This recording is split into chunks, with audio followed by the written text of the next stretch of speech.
আগের দিনের একটি ভিডিওতে আমি বলেছিলাম যে জন্মছকে যদি শুক্র খারাপ হয় তাহলে তার কি কি প্রভাব আমাদের জীবনে পড়তে পারে। আমি নিচে এইখানে লিঙ্কটা দিয়ে দেবো ওই ভিডিওটার। তো আজকে বলে দিচ্ছি সেই খারাপ শুক্রের প্রতিকার কি কি হয়, সমাধান কি করে হবে সেই সমস্যাগুলোর। সর্বপ্রথমে বলে রাখি, শুক্র যদি দুর্বল হয় এবং কোনোভাবেই যদি 6, 8, 12-র সাথে যোগাযোগ স্থাপন না করে থাকে, তাহলে শুক্রের যে বলবানকারী রত্ন হীরা, সেটা ধারণ করতে হবে এই আঙুল মিডিল ফিঙ্গারটায় ধারণ করতে হবে।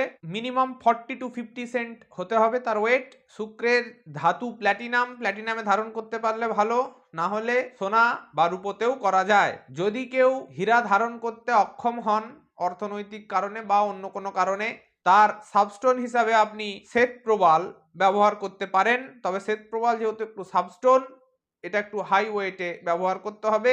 রূপোর আংটিতে বাঁধিয়ে ওই মাঝের আঙুলে মিডিল ফিঙ্গারেই পড়তে হবে। শ্বেতপ্রবালের ওয়েট 10-12 রতি যদি হয় বা তার উপরে হয় খুব ভালো, বেশি নয় 50-100 টাকা রতির মধ্যেই পাওয়া যায় ভালো কোয়ালিটির শ্বেতপ্রবাল। কিন্তু এই শুক্র যদি কোনো কারণে 6, 8, 12 অধিপতিদের সাথে যুক্ত হয় বা দৃষ্ট হয়, বা নিজে যদি 6, 8, 12-তে বসে থাকে বা তার অধিপতি হয়, তখন এই শুক্রকে পীড়িত বলে ধরে নেওয়া হতে পারে এবং সেই শুক্রের প্রতিকার হিসেবে কিন্তু হীরা বা শ্বেতপ্রবাল আর ব্যবহার করা যাবে না, তাহলে কিন্তু সমস্যা আরো বেড়ে যেতে পারে।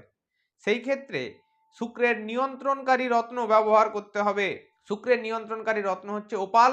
সেই ওপালও আপনি রূপোর আংটিতে বাঁধিয়ে মাঝের আঙুলে পরবেন।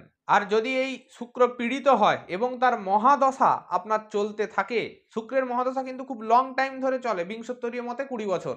এই শুক্রের মহাদশা যদি আপনার চলে এবং শুক্র যদি পীড়িত হয় আপনার ছকে, আপনার জীবনে সবচেয়ে ভালো যে জিনিসটি ফল দেবে সেই প্রতিকারটি হচ্ছে মা ভুবনেশ্বরীর কবচ। চতুর্থ মহাবিদ্যা মা ভুবনেশ্বরী, তার কবচ নিজের জীবনের সাথে মিলিয়ে একটা আন্দাজ করুন। সবাই ভালো থাকবেন, ধন্যবাদ।